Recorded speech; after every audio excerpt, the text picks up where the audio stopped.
with your palate cleansers.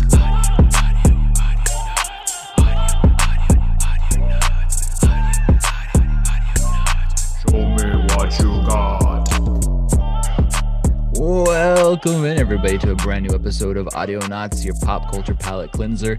I am Eric Oldboy, online with a graphic designer that identifies as a podcaster, the one, the only, Mr. Ren. What's happening, my dude? Podcast inside and out, man. You're like, it's all there. Yeah. I can feel it. That's good. You're like, some people are he, hims. We're like graphic designer podcasters. It's all good either way. I'm just a podcaster. A podster. Yeah. Yeah. Okay. Yeah. Live from my room. Let's go. Yeah, that's right. So you've ditched the virtual background and Yeah. you got your hot ass camera on again. So you're looking all 10K. Got your virtual bedroom in the background. It's so virtual looking. That could possibly be a fake background. We don't know if that's your actual room. No, that's a bedroom from IKEA. I took a photo of it and blurred it. So, genius. Yeah. See, I've never been to Ren's bedroom, so I have no idea. He could be telling the truth. Yeah. Ren don't My lie. room's looking kind of dirty. I got like a TV we bought for Christmas just sitting in a box in the background. Oh, yeah. I see that. So I have a bunch of props today. So when we get to the Star Wars thing, Kid Danger lent me some lightsabers. I'm gonna bring out. I'm like, whoa, it's gonna be dope. So people can look forward to that. I should have brought mine too. Next time, my friend. So what have you been up to? What have you been doing otherwise? I know it's been a couple of weeks because of Thanksgivings. So yeah, we skipped Thanksgiving because we wanted to spend it with our family. Yeah, our safe small amount of family to be clear, because I kept mine in the 6 realm. I don't know about you. I think you have more than that in your immediate family. Oh yeah. So we were all following the rules. Hey, they say 2 households, right? This is only 1 household. Oh. That's true. Yeah. So I think if you've got 60 people in the one house, you're still good because you're all around each other anyways. Yep. Yeah, not that I'm suggesting you have 60 people in your house. So what else have you been up to? How was your Thanksgiving? What did you guys have? You guys have any one piece of meal that was just like outstanding that you're still thinking about? Not really. It's the basics. The basics. We had mashed potatoes, turkey, yes. all the stuffing. Yum. My stuffing or dressing? Because I learned a specific note on that. It's only should be called stuffing if it was cooked inside of the turkey. If it was cooked outside of the turkey, it's dressing. So which one did you actually? Oh, then dressing. Nice. Yeah. My brother came over too, so 2 household. Oh, there you go. He brought over some deviled eggs. Ooh, yummy! I love deviled eggs. With the twist though, he made kimchi deviled eggs. Ooh, was that good? Yeah, it was weird. He's like, guess what flavor that is? And then we ate it. Oh, this is kimchi. That's nice. That's awesome. I love kimchi. Yeah, it was different. It's pretty good. Yeah, sweet. So that made him a little tart and spicy, or yeah, that's good. It tastes just like if you have like a boiled egg with a piece of kimchi and you ate it. Same taste. Yeah. Perfect. Yeah. No, I love me some deviled eggs. You can't go wrong. Did you guys get that free turkey? We did. Yeah. At the local grocery store, if you spend enough money, they let you take a turkey. And so luckily, we've been spending less at the grocery store. We've been real careful with our monies. And so we only got the 1 free turkey this year. In the past, we've gotten 4 free turkeys because we'd get one every time we went to the grocery store in the month of November. So we got our one free. How do you have like fridge space for that? Yeah, we have 2 fridges. We have one in the kitchen and one in the garage. 4 turkeys? There's a lot of room. Yeah. So this year, just the 1 turkey. Our one unique meal idea that was super good is I'd heard on another show, they were asking everybody what their favorite Thanksgiving side dish was. Oh, yeah. Yeah, and this one guy said his favorite side dish was corn chive pudding. And everybody's like, what the hell is that? No one's heard of corn chive pudding. So I came home, my wife's the little home chef, man. She's an amazing cook. And so I said, hey, have you ever heard of corn chive pudding? Can you make that for us? And she's like, I don't know what that is, but I'll learn. So she learned. She got the recipe. She bought all the stuff. and she made it for us. And so I'm going to make it really easy so everybody else understands what corn chive pudding is. Because by the way, it turned out to be my favorite side dish. It was so good. Yeah, so good. So, have you ever been to Chevy's? We had one, but they closed down. So no, Did you ever eat there? No. Oh, okay. So anybody who's listening who's ever been to Chevy's, I'll have to explain it to you. At Chevy's, and this was obviously they all went out of business, but they used to have you'd order like fajitas or something, and it'd always have a side of this kind of like corn. It was like mashed corn bread type stuff. And it was super good. It was always my favorite part of going to Chevy's. Well, guess what that is? Apparently, that's just the Mexican version of corn chive pudding. For So real? now I know. Yeah. So corn chive pudding, for everybody that doesn't know, is basically cornbread, but they mix in like sour cream and chives and other stuff to make it more soft. It almost like it comes in. Oh, just hit my microphone. Comes in like a pile, and you eat it, and it tastes super good. So it tastes very similar to cornbread, but not that really dry texture that you a lot of times get with cornbread. And so yeah, I highly recommend. It's like getting to have dessert while you're eating your turkey. It's amazing. I digged it. So it's like a next level up from cornbread, huh? Yeah, it's like a soft, moist, everybody's favorite word, cornbread. Moist. Yeah, it's a moist cornbread. So you agree with that other show? Yeah, no, he had it right. So corn chive pudding sounds weird as hell, but I highly recommend everybody give it a shot because I watched her make it. It looked really easy to make. So it's easy to make, tastes delicious, and when you bring it to some sort of family event, I'm sure some of you, even though everybody's doing less, may have some Christmas things with family coming up. You can bring your side as some corn chive pudding, and people will be like, "Damn, this is good." What is that? What is this? It's delicious. Is that like just like Thanksgiving thing, or can you have it any time of the year? I think you can have it any time of the year. In fact, now that I know what it is, I'm like, you could make it however you want because the Chevy's version of it had more spices in it and made it more Mexican flavored. So you could probably rearrange it to fit with any meal that you want, So you're like Super Bowl party. Let's go. Yeah, it's definitely, I bet you, like a Southern dish. Everybody at the table loved it. We did every time we have Thanksgiving at the end of the meal. I'm always like, okay, what's everybody's favorite food? A couple of kids were like, I love the gravy, but most everybody agreed that the corn chive was their favorite thing. Yeah, nice. Like her first time making it too. Yeah, so yeah, highly loved it. Recommend it. Nice. What else you been up to? I'm trying to get my Amazon account back. Oh, that's right. You were telling me. So we were talking about offline. Both of us have mentioned about 1,000 times on the show that we have our own TeePublics. And Rin turned me on to the fact that you can apply to be invited to become an Amazon merch account and sell those same designs on Amazon. And so I thought, I'll try. And so I gave it a shot and I got approved. Now, Ren's already been approved, but I was asking him how his account was going, and he said that his Amazon account got shut down because they thought there was some sort of fraudulent charges against your account. Yeah.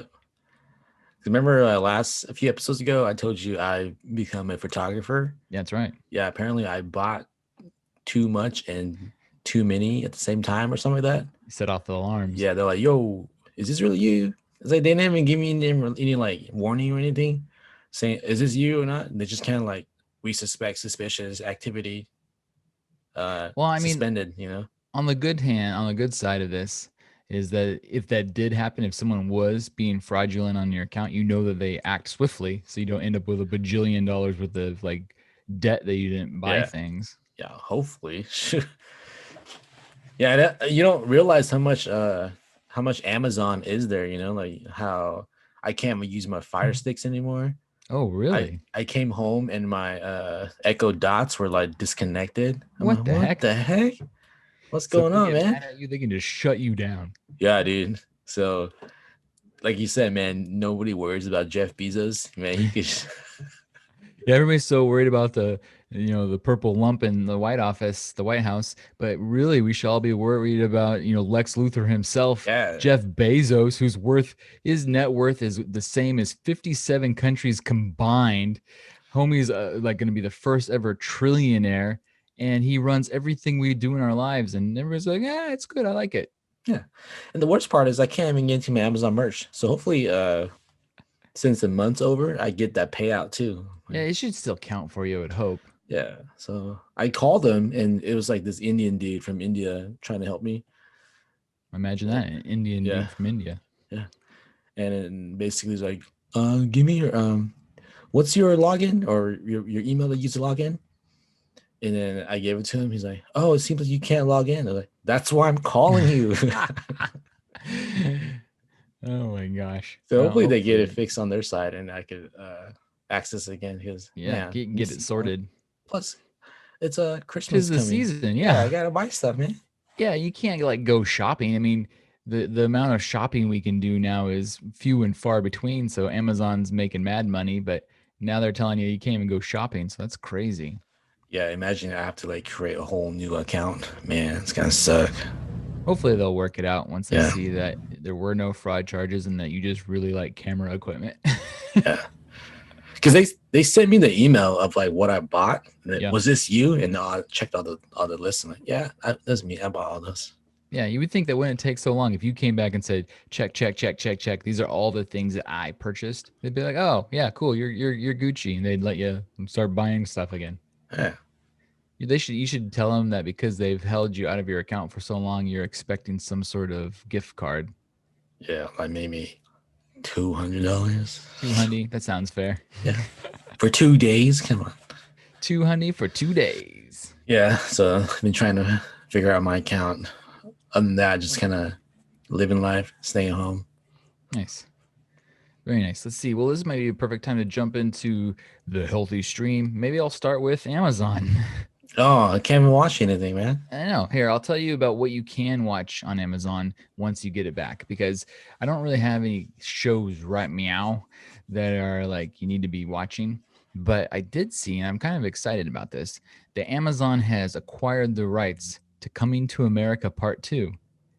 Now, I don't know if did you ever watch the original Coming to America starring Eddie Murphy and Yeah. Arsenio Hall? What an Yeah. amazing movie, by the way. You know, Eddie Was Murphy. it the whole plot just to come find a wife? It was something like been that. so long, I I haven't rewatched seen it. it. Yeah. I remember he was like a prince or a king or something. And like the one thing that always sticks out to me is I remember him in the hot tub when he was still being king, and he was talking to Arsenio Hall, who was like his assistant or something. And all of a sudden, he's talking for quite a while, and all of a sudden, this girl's head pops up from underneath the water. You didn't realize she was there, and she's got like a toothbrush, and she says, "Would you like me to continue scrubbing the royal penis?"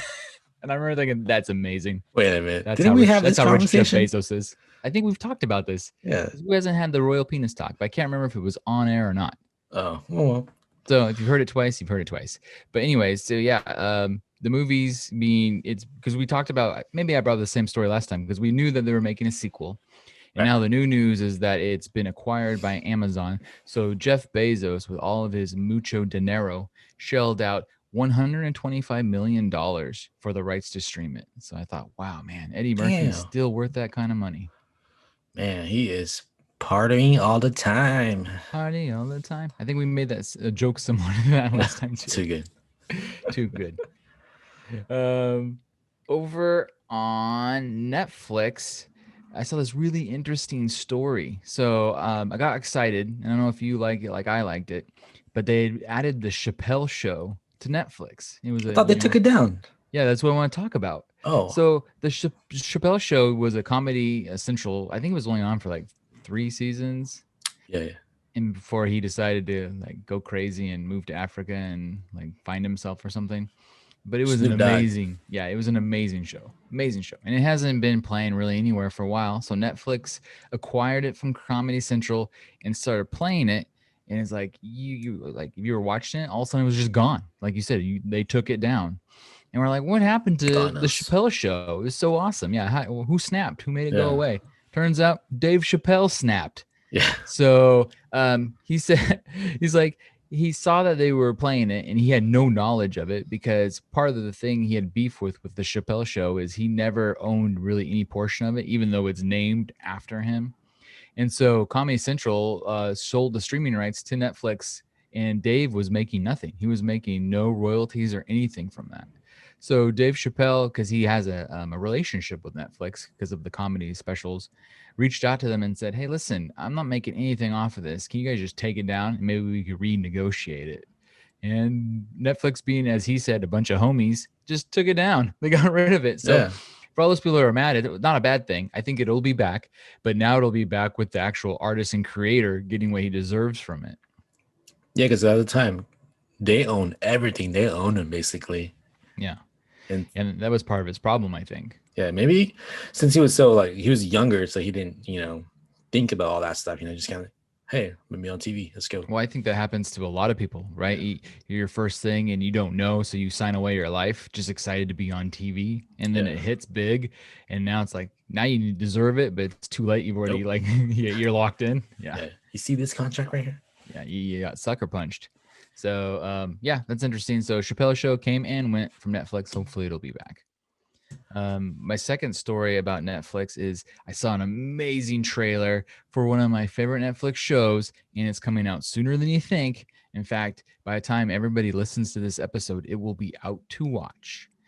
Big Mouth season 4 is Oh coming yeah. out, and the trailer looks great. In this season 4, it looks like they're going to camp. And so we get some new characters. We get a mosquito that gives them like anxiety or something. Yeah. What The was the name of it? anxiety. Is that I don't know, but it's like an anxiety monster. or Yeah, they something. had like a cute name. I should have paid more attention or wrote it down. But the mosquito itself had a really clever anxiety type name. He was like an anxiety skeeter or something. So yeah, it looks great. What did you think about the trailer for Big Mouth season 4? I mean, it has everything that we're used to seeing, and it gave me the vibe of what was that one show, Wet Hot Summer Camp or something? Oh yeah, a wet hot American summer. Yeah, it reminded me of that, but like cartoon version of it. Yeah, it But looks good. I mean, Big Mouth has been good the whole time. The one thing we had to remember is I think it was Jenny Slate that originally played the little female black character. I can't remember her name on the show. I don't know I what she did. forget. Yeah, but so she agreed on her own. I don't think anybody forced her to. That as a white actress, she shouldn't be doing the voice of a black character. So it'll be interesting to see if the new voice does their own version of this character, or if she tries to mimic way Jenny Slate sounded to any degree, or if it'll be like really noticeable. Maybe they do some kind of like because they kind of show the tease of she's growing out of her Oh, that's right. She breaks out of her weird overalls. overalls. Yeah. So it's kind of like, oh look, I'm a new person, sort of Dude, thing. you're spot on. I didn't even think about that. That's exactly what's gonna happen, I bet. Yeah. She's gonna go through some sort of puberty and changing and growing up, and her voice is gonna change Yeah. a little bit. Oh, you're a genius. Just see, at the end, it kind of showed them like all grown up, and she's like, "The world's ending That's today." right. I was like, "Whoa, what's going on here, man?" I think it's like one of these kind of cut scenes where they see in the future, and so it looks like the whole world's gonna end based on whatever's happening at this summer camp. Yeah. Yeah, it looks great. Once again, it debuts December 4th. Oh, and did you hear the one voice? It was clearly Seth Rogen. Either that or Really? something a Seth Rogen mimic. Because at the beginning, there was a brand new character like, meet my new camp friend, Seth somebody. And it was like, Oh, it was definitely Seth Rogen. I'll have to watch it again. You know, like, I'm like, Yeah. oh, that's Seth Rogen. I mean, to all the audio nuts out there that you guys haven't seen the show, just be aware that it's very rated R. No. Oh, that's right. Yeah, if you've never watched Big Mouth and you're thinking, oh, this is the cartoon, I'm gonna watch it with my 11-year-old. Don't. Yeah. Yeah, Big Mouth is an extreme. So, like I've talked about in the past, how I don't like it when they go so far that it's just gross and not funny. Like they're just Yeah. dirty for dirty's sake, because they seem like Paradise PD confused Yeah, being dirty for season being 2. funny. Yeah, but some way, somehow, Big Mouth is totally dirty, but it's still really on point and funny. Yeah, because it's just telling the story of coming of age. Yeah, we all remember that. So it makes it, and they're just like so blunt about it, and they're not afraid to really push the envelope.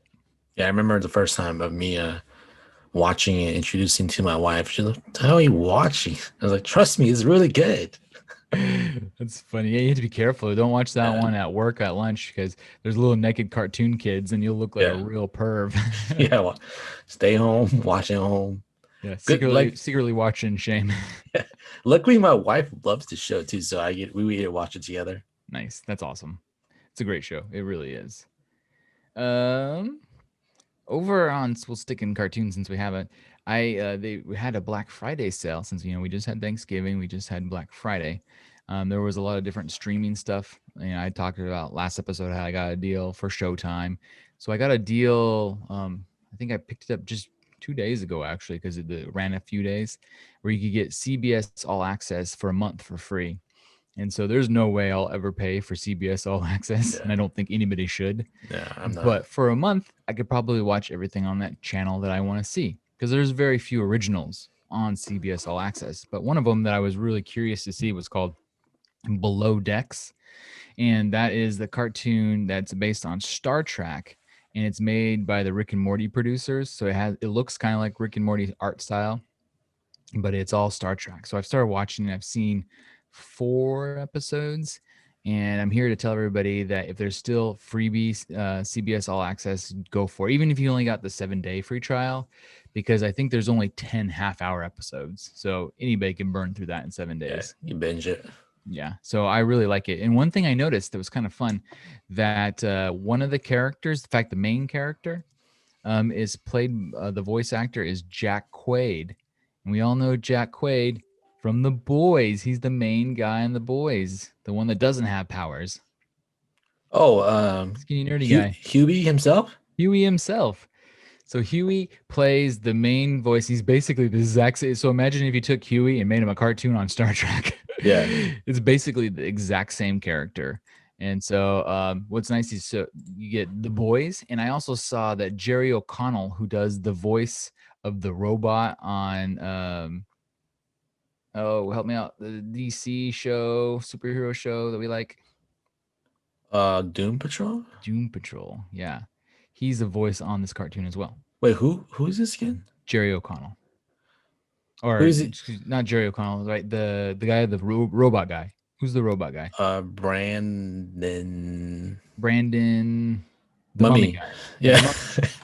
Yeah, we're terrible at names, but yes, he's a voice on Star Trek too. Fraser.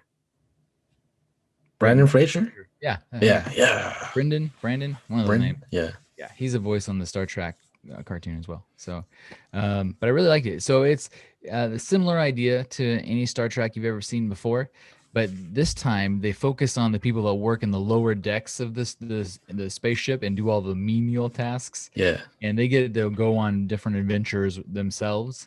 And it's way funnier. It's a little bit risque. This one you probably could watch with your 11-year-old and wouldn't be a big deal.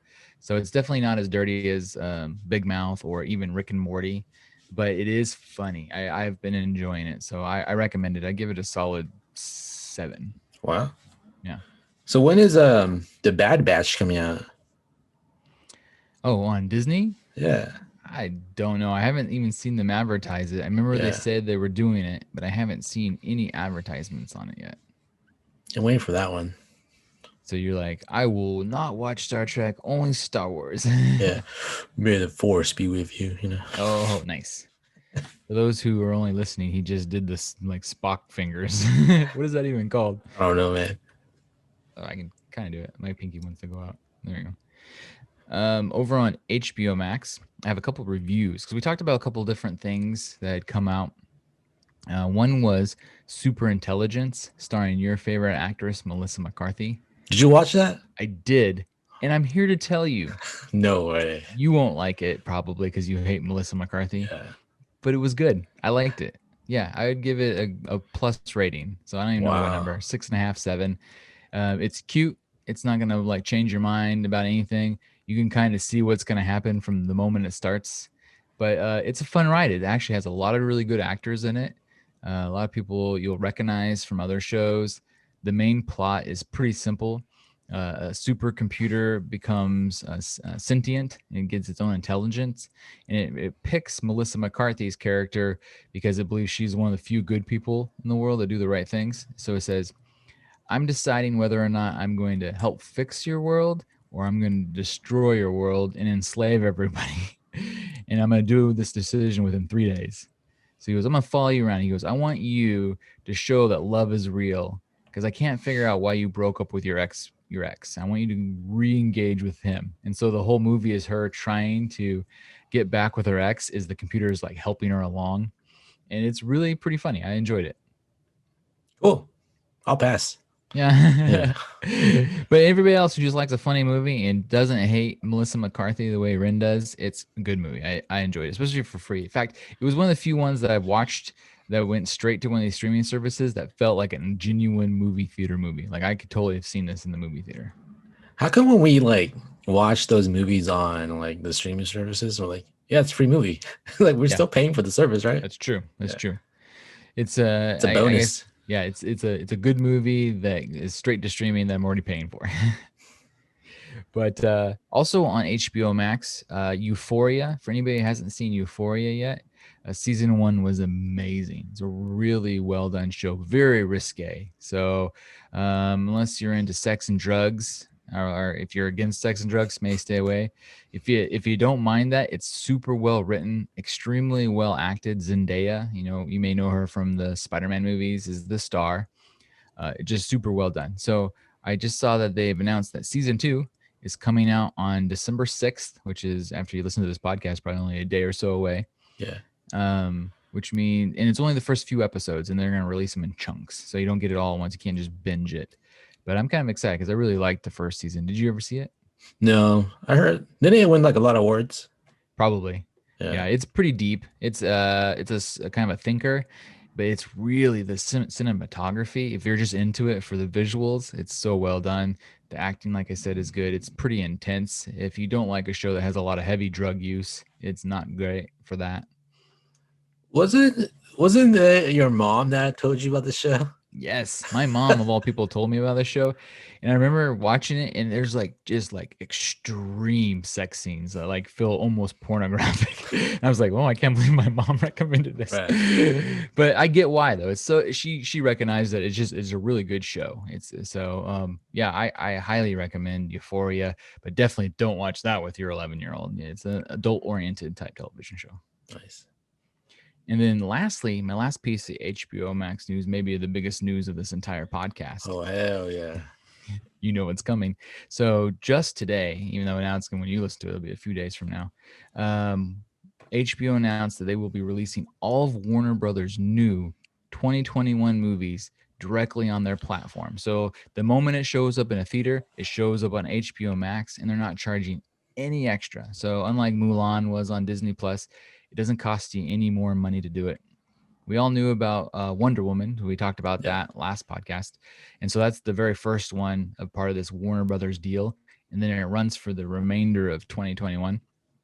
It says there's a lot of movies actually they're going to do it with, but some of the bigger movies that you're going to be able to see day one when they come out in the theaters on HBO Max are The Matrix Part 4. Kind of cool. Dune, which I was actually super excited to see. It's supposed to be a mega movie. Godzilla versus Kong. Let's go. The new Suicide Squad by James Gunn. Yeah. Hell and yeah. The new Space Jam starring LeBron James and the one and only Damian Lillard. Yeah. Friend of the show. Friend of the show. So yeah, I'm pumped. How pumped are you? So I saw the little like teaser. I'm like, oh my gosh. I can just watch it at home. This is so cool.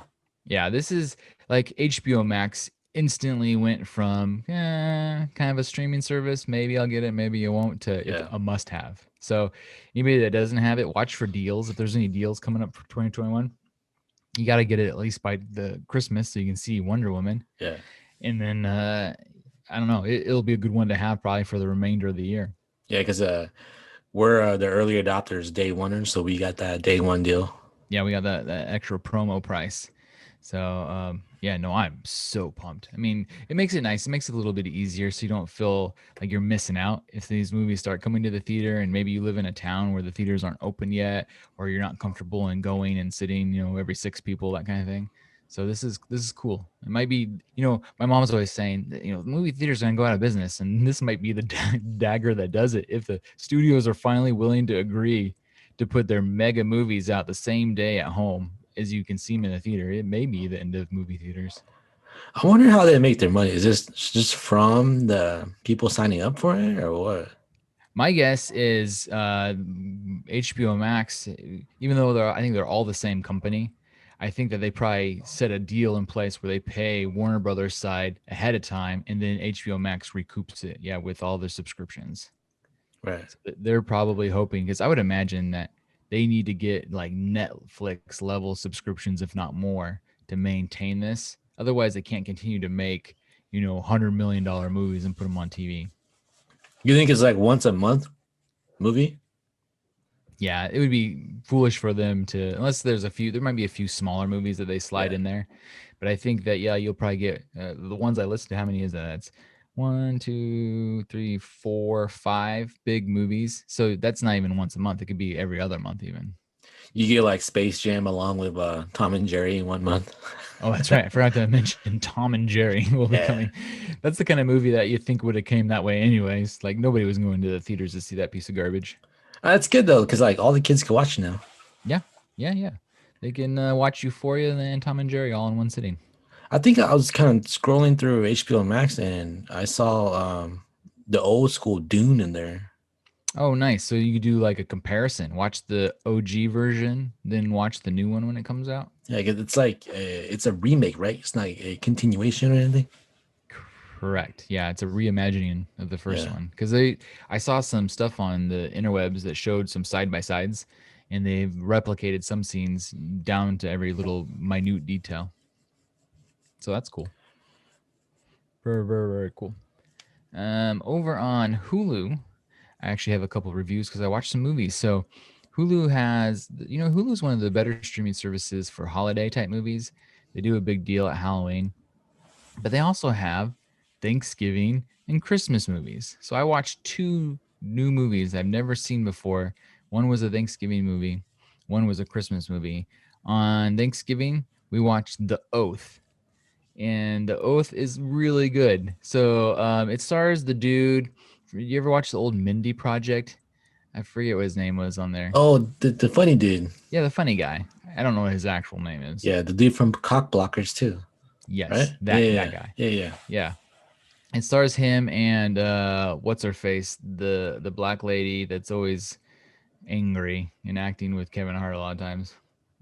I can't remember anybody's name.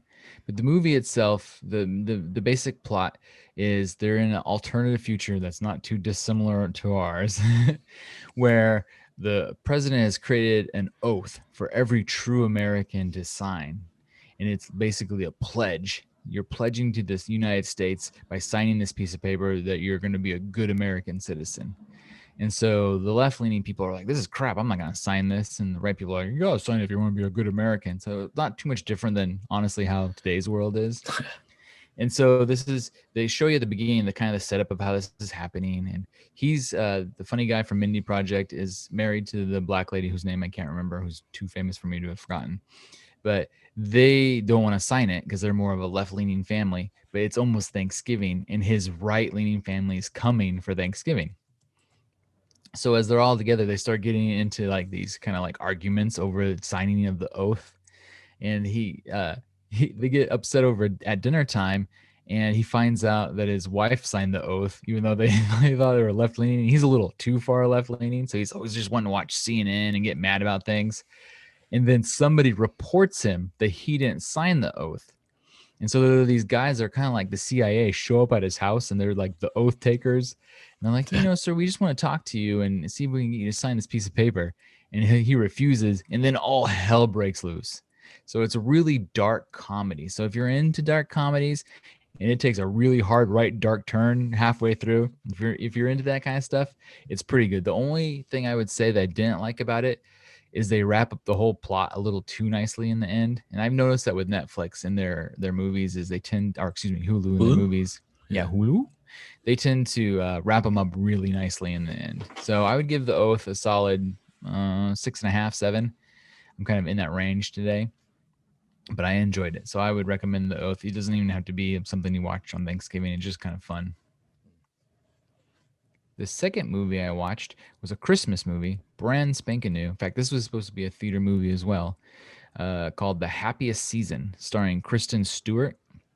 And it also had Aubrey Plaza in it. And it had some other actors that I've recognized. It had the dude from Schitt's Creek, the gay kid from Schitt's Creek. Oh, Daniel? Yeah, who's the best. So he was in it too. And the story is pretty simple. Kristen Stewart is the girlfriend of another girl, and this girl invites her to come to her family's Christmas. And then on the way, she kind of panics and tells Kristen Stewart before they arrive that she's never come out to her parents or told them, and her dad's running for mayor. So maybe instead of coming out, we should be careful and just pretend you're my roommate. So they go through all these, like, it's a comedy, and so they go through all these different scenarios where she's worried about them being found out, and then all the things that happen along the way. She's got her one sister is the lady from Community, the one that was a teenager and went on to be in Glow. Oh, Allison Brie. Alice Brie, yeah. Yeah, so Annie? Allison Brie, yeah, Annie. So Allison Brie plays her kind of stuck-up sister, and there's another girl that plays kind of her goofy artistic sister, but her parents are like total douchebags because they're worried about winning the mayorship of this dumb town. And so they're trying to hide their relationship. The other people are being mean, and the whole thing's really pretty funny. But once again, the problem I had with this movie is they tie up the ending so nice and neatly. Like they build all this drama and anxiety and family issues, and then all of a sudden they're just all fixed in the last like 5 minutes. It's like, oh, come on. Holiday movie, man. Happy ending. Yeah, it's true. So you do get the happy ending. So I'd give the happiest season a 5, right in the middle.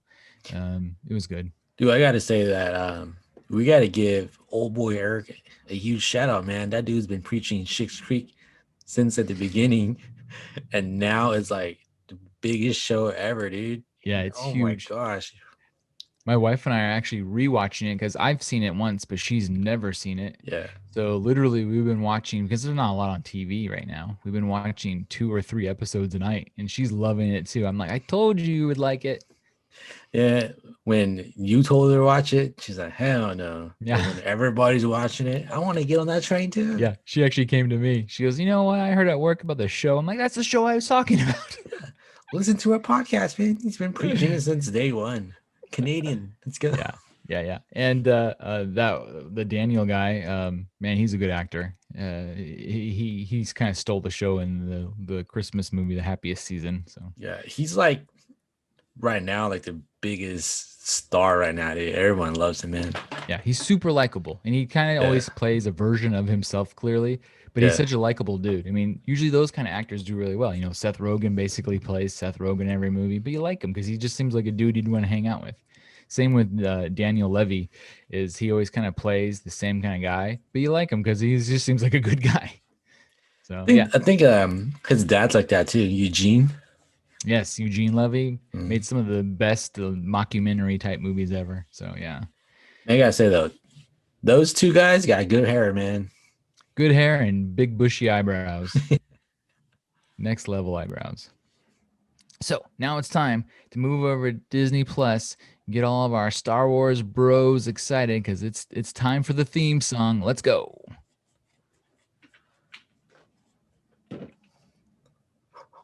All right, so for those of you who are watching on the YouTubes, I have some lightsabers I'm going to turn on. You got dual blade us? Oh, there's the green one. Hear it? That one. And I got this one. This one doesn't make any noise, but it's purple. It's kind of hard. It almost looks pink. So this one here, yeah. Flash them? Does it make sound? No. No. Oh. This one kind of makes noise. It makes like swinging noise.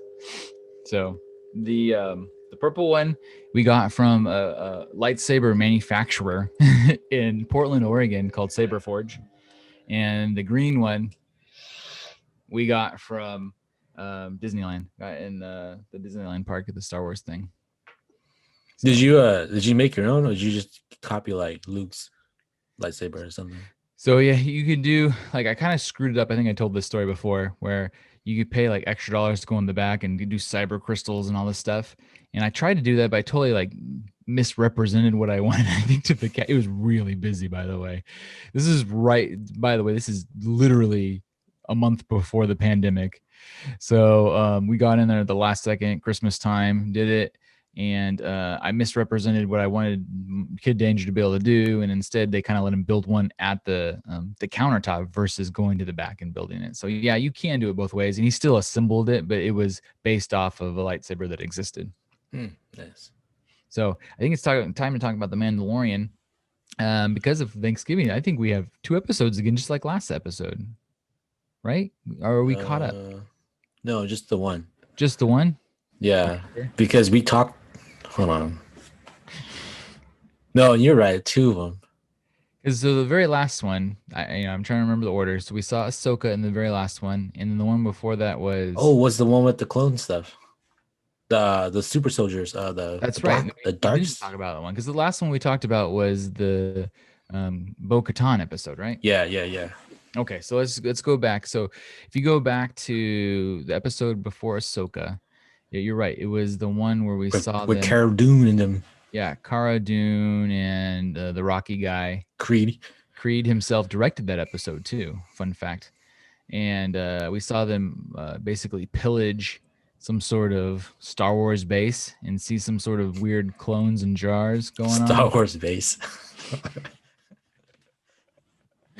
And that was kind of the entire plot. There was one cool scene where they like raced the speeders off the cliff. I just like that scene got me. I was like, yeah, okay. Yeah, the speeder But was pretty cool. otherwise, that episode for me was kind of my least favorite. I think so. I mean, the only thing good about that episode is you get to see a lot of stormtroopers. Yeah, no, it looked very Yeah. Star Warsy, but it felt like a half-hour action sequence. Yeah. Like they start with, "We're gonna go randomly attack this base and do something." I wasn't sure why they were even doing really. So they go to this, base that's supposed to not have really anybody there, and it was full of dudes, and then they're just racing around, shooting off at each other. And so I was just like, okay, it's fine. Yeah, it was pretty much a filler episode, but Yeah, it felt just like kind of it just kind of had that one part where this is part of the main story to like tie it all in together. Which is, oops, I'm just making all sorts of noise. Which is the part you're talking about is with the clones in the jars. Yeah. So we were trying to guess. I've heard some theories that that it could be Snoke's, and I've also heard from our Star Wars historian. He was saying that he thinks it's Dark Troopers. Yeah, because when I first saw him, like, oh my god, that's no. This is the beginning of, the Resistance, right? Right. Or the Resistance. Yeah. No, not the Ghoul. I don't know. We're not good enough Star Wars bros. Damn it. But anyways, so we're still not clear on First which order. thing it is, but that's definitely gonna. Oh yeah, right. But that's definitely gonna come back. I'm assuming in later episodes. Yeah. But the more important episode, so why that was like, it's fine, whatever episode. So that episode was my least favorite, but it was followed by my absolutely most favorite episode, the Ahsoka episode. I mean, what about you? How's that one rank for you? Dude, that was not my because the Bo-Katan one, I really like that one. I love that Super one. good too. Yeah. Yeah, but this one went way up, dude. Like, so yeah, good. she just like and pulls them both out. Oh my gosh, she was like straight up like a ninja, like going from shadow to shadow. Shadows, yeah. It's such a good episode. Yeah, that episode to me was a perfect 10. Yeah, and like the fight scenes were really cool too. How she was like cutting through them, cutting trees, using the force to push the tree. Like, yeah, that's pretty cool. Yeah, she's grown into quite the badass. And I don't know if she really is even a Jedi because she kind of like rejected the Jedi Order. So you almost wonder when that episode was titled The Jedi if they're in fact talking about maybe somebody different because she kind of sends him on his way saying, hey, I'm not the one you're looking for. Yeah. And she realizes that she can't help Baby Yoda. And we also learned the name of Baby Yoda. So that was kind of fun. Spoiler alert. Spoiler alert. I didn't say it. I mean, I thought you were going to say it, but I didn't say it. I've been calling him Gogurt, so that's not his name. So we'll just continue to call him Gogurt for anybody who hasn't seen the episode. Yep. So Baby Gogurt is the Mandalorian thinks he's just going to turn over Gogurt and she's going to be like, yeah, let's take him. And instead she's kind of like, I think you need to take him somewhere else. Yeah, next. Continue on your journey kind of a thing. Yeah, because when Ahsoka left the Jedi Order, she was still Anakin's apprentice, right? Correct. Her Padawan. Yes. Yeah, because you're watching Clone Wars right now. Yeah. So I'm almost up to that part. You haven't seen. I know what happens, but I haven't seen it. Okay, but the part that I think that she was almost referring to when she was talking about Baby Gogurt maybe having a little bit of a dark side to him is a scene that happens in Rebels. So, yeah, when basically she finds who she's Vader fighting is. Vader, and then it cuts his. She manages to crack his helmet and see part of his face, and realizes that it's Anakin. And she was like more of that was that's giving me the chills. That was one of the best parts I think in Yeah. Rebels. But Yeah. When it's she's go ahead. when she said that I've witnessed a fully trained Jedi, I was like, dude, that's Anakin. Yeah, because she's just like, this kid's good, and I can feel some darkness in him. I'm not sure we want to make him stronger because I've seen what happens. Yeah, because she knows firsthand about attachments, Yeah, and since baby Gogurt, it's attached solely to Mando. It's everything that happens to Mando, it's gonna trigger that side, right. and we already seen that with season 1 where Gogurt was force choking Cara Dune. Oh They're yeah, like that's right. arm wrestling or something. So dude, it's already foreshadowing, dude. Dude's turning dark, man. Dude, I can't tell you how excited I would be if they made him a straight up Sith. Yeah. I mean, because we've already had a Jedi, whatever Yoda is. I think we deserve a Sith Yoda. I mean, come on, let's go. Turns out Mando's in the back just controlling everything in like the Force Awakens or something. It'd be amazing. So yeah, I'm super excited to see where this goes. I mean, do you have any insight or predictions on where you think the story is going? Because I personally have been hoping for because they did mention Thrawn by name, and anybody who's seen some of those cartoons, especially Rebels, know that Thrawn is kind of like the big bad guy in Rebels. And at the end, Ezra manages not to kill him, but to get rid of him. But he goes with him, and they end up flying to some sort of like galaxy far, far away that no one knows about. And so my hope is when she mentions that she's kind of looking for Thrawn, that also means she's looking for Ezra. And Ezra is not a Jedi too, right? No, he's like her. He kind of Yeah. like, both of them went through similar situations. They're more well, the nice thing about them having television shows is they were able to be more well developed than some of the ones that are in the movies. It's just like Ray just kind of shows up and like, oh, I'm a Skywalker. But yeah, so he was more well developed and he kind of realized that he didn't really want to be a Jedi. And Yeah. so she's like him. One thing I liked about this episode too was that they they they t- they tell you that Gogurt was trained as a Padawan in the Jedi Temple, right? Yes. So that's why he's able to use the Force the way he uses the Force. So there's like training, but then like for example, Ray didn't know anything. All of a sudden, she's like And she was like a mind badass. tricking everybody. Like, what the hell is this? Yeah, she never even got trained and could just Yeah, do it. It was kind of a little ridiculous. But yeah, no, it looks good. I'm hoping, like I said, that Ezra shows up. Maybe that means the connectivity between this episode and before we see maybe a Thrawn will be a Sabine Wren because she's another Mando. So because she's homies with Ezra, she's homies with Ahsoka. So that would be kind of cool if in the next episode we get to see Sabine.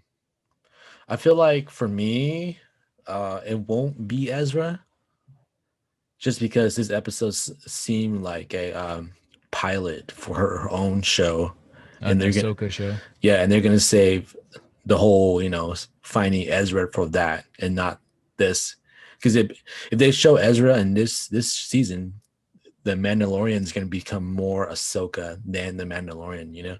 Oh yeah, I get what you're saying. That makes a lot of sense. So maybe Yeah, an Ahsoka show, and she's specifically hunting down Ezra. yeah. So this is like a pilot. This is everybody Getting likes us it. ready. Well, Yeah. I love it. By the way, I think I haven't mentioned yet. I really thought Rosario Dawson did a perfect job as Oh that yeah. aged Ahsoka. She looked the part.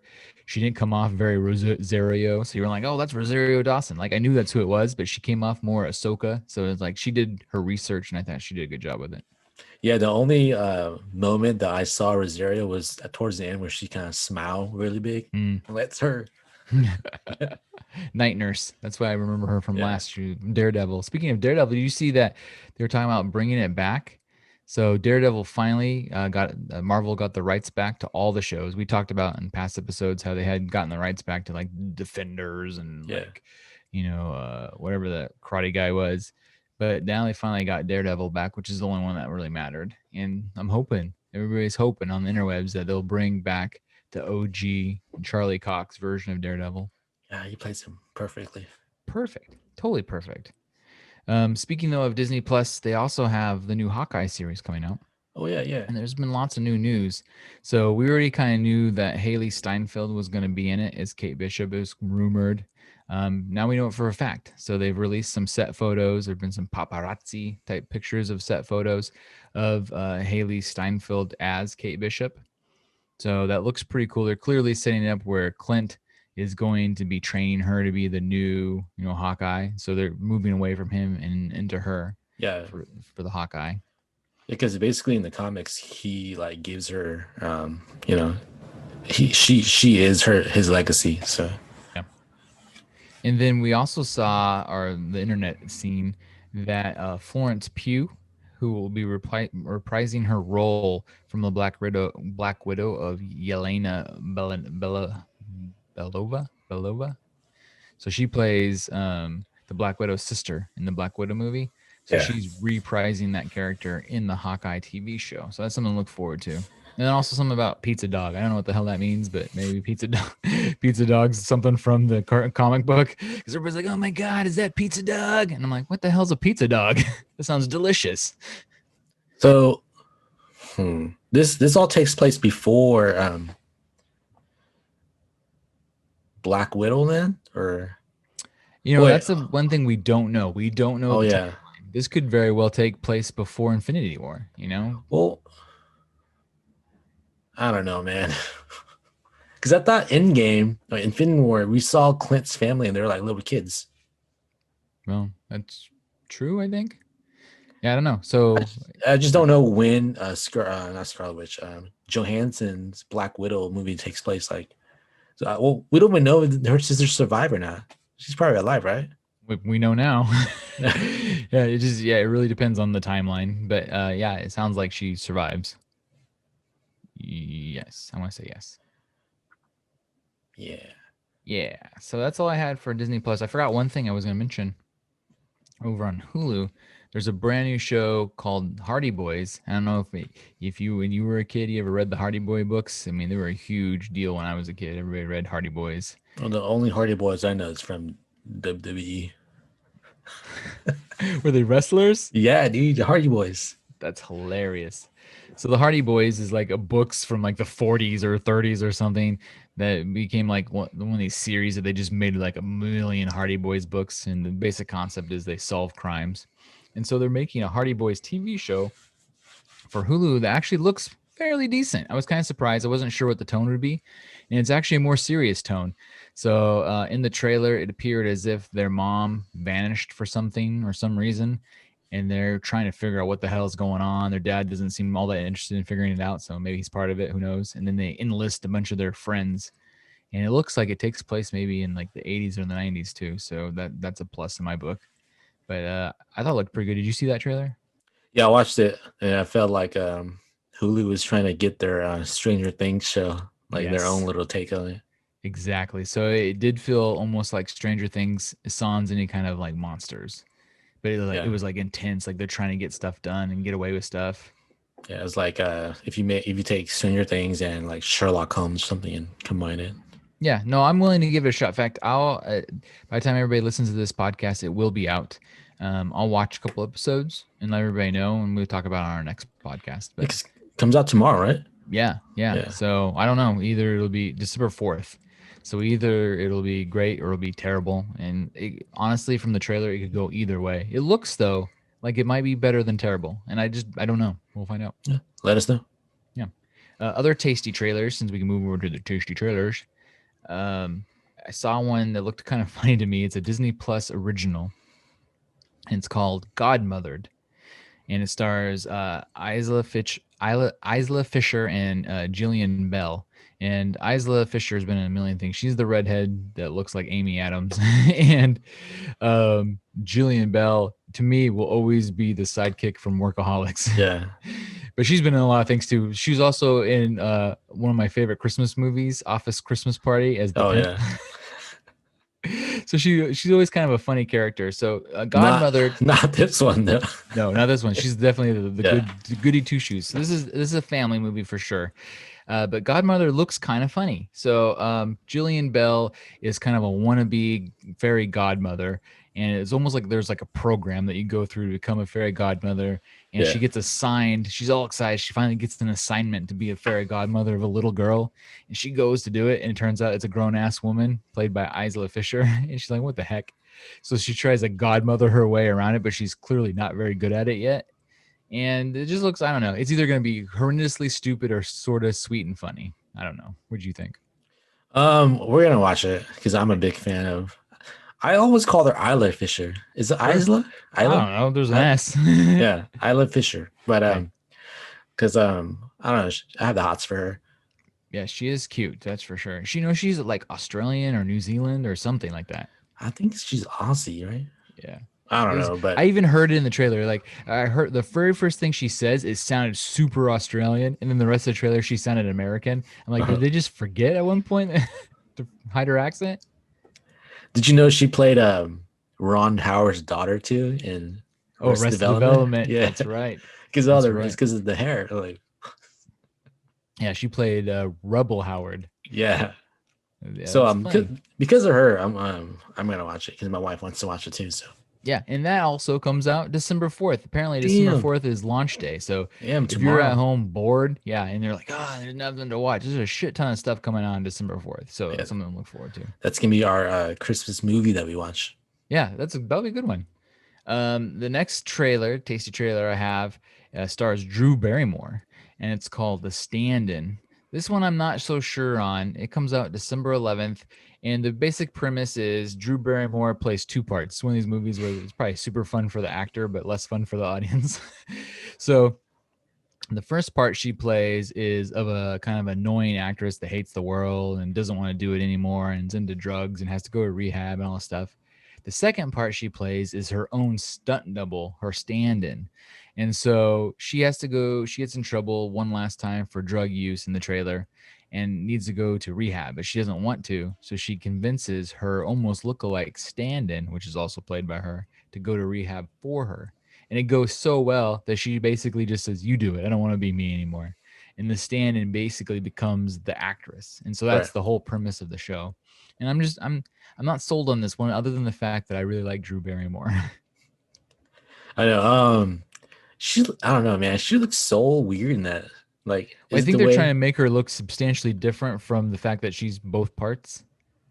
Yeah, it's like, man, is it me or she get real old? Yeah, I think she's just getting older. I mean, last time we saw her, she was in that zombie show, so it's been yeah. I might have to give it a pass on this one. Yeah, I think I'll probably watch it if it comes around and I'm bored, because I do like Drew Barrymore, but I'm less excited for this one than some of those other trailers. Like if I was listing the last 3 things we talked about, I'd rather see Hardy Boys, Godmother than The Stand-In. And none of those do I think are going to be amazing. Yeah. By any means. I'd still rather watch reruns of The Mandalorian. Again, because this is the way. And then my last little note isn't actually a trailer, but I just wanted to bring it up that they've the book, the movie Ready Player One was based on a book called Ready Player One. Yeah. The book Ready Player 2 came out last weekend.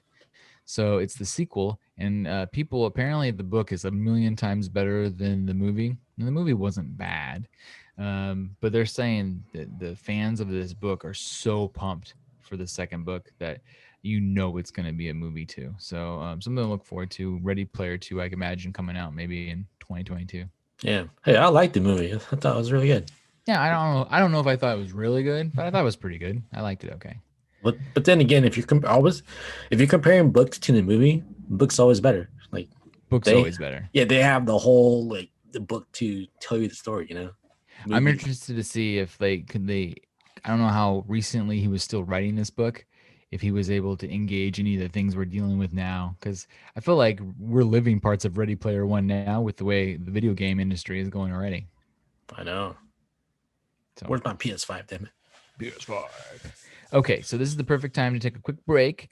And on the flip side of the break, I have one Future Is Now. So we got some amazing robot tentacles I need to tell you about, because who doesn't like big old robot tentacles? And then we have the news jacuzzi. And in the jacuzzi, we've got some crazy stories. We got last episode, we talked about bear versus plane. That's fine and all, but what about Bear versus Robot? So we're going to talk about that. I have a reality show. You know how many reality shows I've watched? I thought, I'm surprised no one's ever died on this reality show. Well, guess what? Someone died on this reality show. So we're going to tell you which reality show that is. I have some amazing Doctor Strange news, and the gender wall has been broken. And we're going to talk about that on the flip side. Bye. Need affordable graphic design? VisualanteDesign.com should be your first stop. High quality work at low prices. Perfect for every need from corporate to personal. Visit VisualanteDesign.com now and request your free quote. And for a limited time, mention Audionots for 10% off your first project.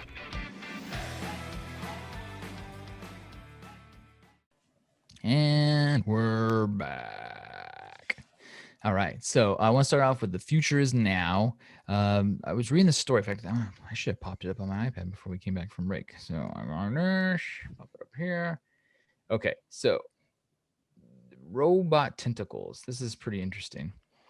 Mashable.com has a story about how robot tentacles may capture our floating space trash, which sounds good to me. And the picture they show, I have no idea how fake this picture is, but it looks pretty cool. Imagine like an octopus or a squid, but a robot version doing that kind of action with its arms through the space and grabbing crap and bringing it back down and throwing it away. So apparently, because we've launched so many satellites, there's a lot of dead satellites. There's dead stuff from space launches. We've garnered ourselves a pretty good orbit of trash floating around. Of course, that's us. That's the Earthlings for you. Not only is the Earth gross, we've managed to screw up our atmosphere. Your whole whole Saturn ring around us is just trash. Just of garbage. The story says it could be one small step for space junk, one giant leap for commercial space operations. The European Space Agency signed an $86 million contract with a team led by a Swiss startup called ClearSpace SA. Talking to reporters on Tuesday about what could be the first space mission to remove an item of debris. So they're going to do basically a test launch. They're hoping that this will push forward the market for space trash removal. And apparently this is a big deal. This business already has 4 spacecraft robot tentacles that they're going to be launching after the first one proves hopefully to be successful. But they said there's over 5,550 rocket launches from Earth that have left approximately 23,000 pieces of garbage that are being tracked that float around. You hear that one more time? 23,000 pieces of space garbage currently orbit our planet. Elon Musk, man, that dude. Yeah, we should make him pay the bill. Like, bro, you haven't been paying your recycling bill.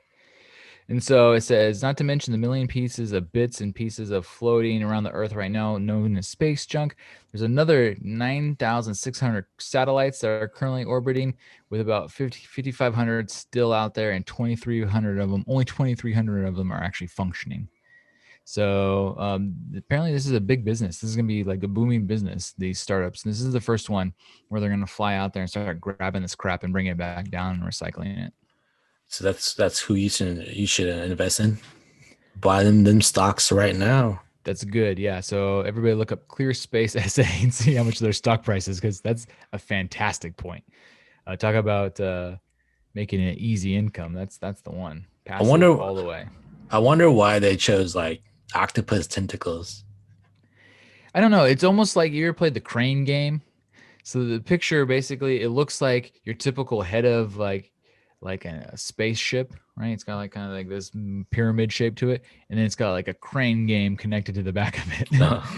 And so I think that they man them from below, like they're able to like see it, and there's just straight up some remote control guys that go up there and they grab the crap and then they bring it back down to orbit. They recycle it and they shoot up a new one. So that's the theory. I just thought that the dudes watched too much anime and went, octopus tentacles. If it had come from Japan, they would be like, okay, this checks out. Sense, yeah. Speaking of Japan, though, this is a perfect segue into our first news jacuzzi story. So let's dip our toes. A Japanese town has deployed monster robot wolves to detour wild bears. A Japanese town is trying to deploy robot wolves to scare off the bears that have become an increasingly dangerous nuisance in the countryside. It says the town of Takioa, Takikawa, I don't know, I'm probably saying it so badly, on the northern island of 2-letter syllables. there's two K's, bunch of A's, in the northern island of Hokkaido. Purchased and installed a pair of robots after bears were found roaming neighborhoods in September. City officials said there have been no bear encounters since. So either they're working or the bear's just like, screw this noise, and took off. But the image of this is hilarious. So it's essentially, and everybody's seen a scarecrow, right? And I don't know about everybody else, but where Audionots are, we do have farmlands all around us. In fact, isn't your house like backed up to like basically a farm? Yeah. Yeah, and my house is kitty corner to a filbert orchard, so we're used to this kind of stuff. And so I don't know about everywhere else, but in farms by our houses, there's like a lot of times fake birds. They'll set up, like I saw one the other day. I drove past. I thought it was a real bird. I'm like, wow, look at that huge bird, and I realized it was just a fake bird on a pole. So this is essentially the same thing. Where I don't know why they chose wolves. Maybe bears are afraid of wolves, but they've got these like $12 cosplay bear wolf costumes like strapped over this giant four-legged robot on a pole, and it goes and apparently scares the shit out of the bears. I thought I saw something similar, probably the same thing, but doesn't the robot look like those Boston Dynamic dogs? No. This one, at least in this picture, does not. In fact, I don't think it actually moves from where it's at. The Boston Dynamic dog's been way cooler because those things are going to definitely take over the world and kill us one day. Oh, yeah. This thing is legitimately, I can see from the picture, it's being powered solar. There's like a solar panel next to it. But it literally is like that.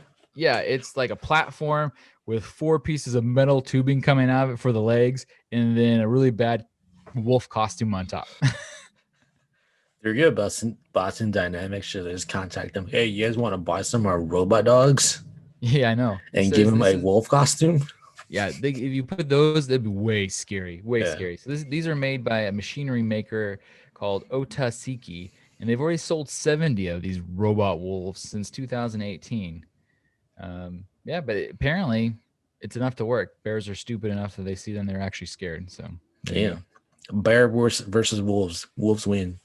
Yeah. So now we know bear beats plane. No, wait, plane beat the bear. But bears lose everything. So if you're ever gonna make it into like a rock, paper, scissors game, bear loses to everything. Yeah.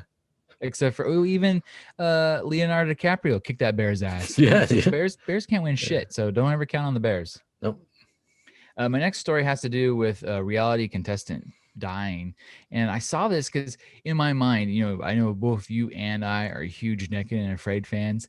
And I've been thinking, I thought since the day it started, they're going to kill somebody on this show. They starve them to death. There's all sorts of weird things biting them. The chances of them dying is so high. Seems super high. So I've always assumed that the first time I saw the fact that a reality contestant died on a show, that it would be, in fact, a Naked and Afraid type show, or maybe Survivor or the Challenge, those kind of shows where they put them through these kind of intense things. So it caught me way off guard when I saw what reality show contestant died. Have you heard this story? No. Okay, so you want to try to guess? Amazing Race. Oh, that's a good guess, but no. Fear Factor. Closer. I'll give you one more. Third time's a charm. I don't know. I don't really watch. You don't watch enough reality TV? Okay, so someone died on the reality TV show Wipeout. You remember that show? Oh, I was gonna say that. Assholes jump over these giant red balls and they're all falling off stuff. So when I first read this story, it came out about a week ago. And we didn't know anything because Wipeout was like keeping it hush hush. And, all they said is someone died on the set of Wipeout. And I'm like, oh my God, did they fall, break their neck? I was like trying to like go through my mind how someone dies on Wipeout. Yeah, because sometimes when they fall, it's like very awkward, and that could just, Well, that's why I would never go on Wipeout because I like watching that show. Not all the time, but it's pretty funny when you see it. But I know for a fact I would blow out my knees 2 seconds and it'd be like, and my knees would be gone. And I'd be like, oh, that guy hurt himself. On the bouncing balls. Oh, for sure. Yeah. I would definitely ruin a knee. I'd have to get a knee replacement after that. But I've never seen anything on that show that I thought, well, that would kill me. But here it is. You guys ready to hear how this poor guy died? So the contestant who died after completing an obstacle course during the production of the game show Wipeout in Santa Clarita has been identified as I'm not gonna read his name. That just seems rude. He's a 30-year-old man from Oxnard, California. Um, he actually died after the fact. So this is what tricked us with the thing. We all assumed that he fell and broke his neck or something horrible happened to him. Homie Clickbait. had a heart attack. Yeah. Oh, So he ran the course, had issues, then died. So technically, I don't think Wipeout killed him. Probably bad diet or something else, age. Some other factors had to be involved other than jumping across giant balls or getting smacked in the face with something watery. They don't do any like background checks or anything. I would Like- assume that they must do something to some degree, but a show like Wipeout, maybe because I've seen the contestants on there and any one of them probably could have a heart attack and die. So I know for shows like Survivor, they definitely do a lot of stuff, make sure that they have good blood pressure, everything's like normal because you don't want to kill anybody. But they must not have done enough checks on this particular one because, yeah, unfortunately, he has passed on. So that's a real bummer. At least, like, do you have any underlying, conditions? Like No. coronavirus. He died from the coronavirus right after he finished jumping on red balls. That's why they cancel Floor's Lava. I'm just kidding. I don't know if they did not. They should have if they haven't. So it's essentially the same show as Wipeout. Yeah. My next story is a good one. So we talk about Doctor Strange quite a bit because I'm getting more and more pumped, thinking this is going to be the Marvel movie. And we've seen lots of things. They've been bringing in all the Spider-Mans, the Tobey Maguires, the what's his face, Andrew all Garfield. these different, yes, Garfield, all these different Spider folks. And so the original director of the first Doctor Strange, don't get it confused with the new director of the Doctor Strange movie, but the original director, his name is Scott Derrickson. He said on Twitter that all of the Spider-Man movies that you've ever seen, from Tobey Maguire to Andrew Garfield, are in fact part of the MCU. So he's basically confirming what we all think is happening with the multiverse. And they are setting Sony up to be able to make multiple Spider-Man movies with multiple actors, just like the comics. And it makes so much sense as a comic guy. And I've talked about my comics in the past. Other than like X-Men, Spider-Man was my favorite comic book. And there were so many. You had the Amazing Spider-Man, you had regular Spider-Man, you had the Incredible Spider-Man. You had all these different versions of Spider-Man. And each one, even though they were all Spider-Man, they were all doing different stories and different things were happening.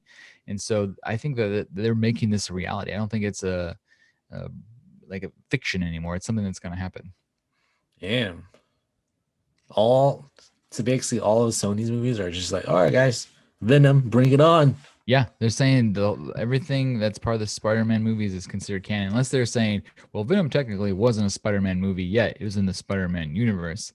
So at the very minimum, he's saying that the Tobey Maguire OG Spider-Mans and the Andrew Garfield Spider-Mans are in fact canon and part of the MCU, whereas he hasn't completely confirmed that Venom and those things are. But I'm assuming they will be, especially if they're going to, because I've heard they're going to have Tom Holland like eventually meet up with Venom at one point. So.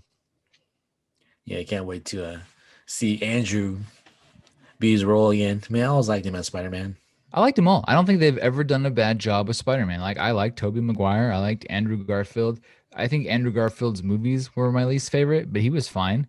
Yeah. So, I'm pumped, especially since we're going to be getting a lot of these original characters back to see what they do with it. And they don't waste it. Just want to see Jake Johnson and Spider-Man, man.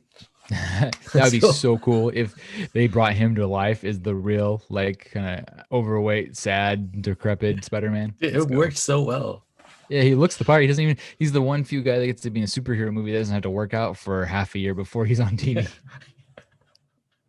He'd be set to go.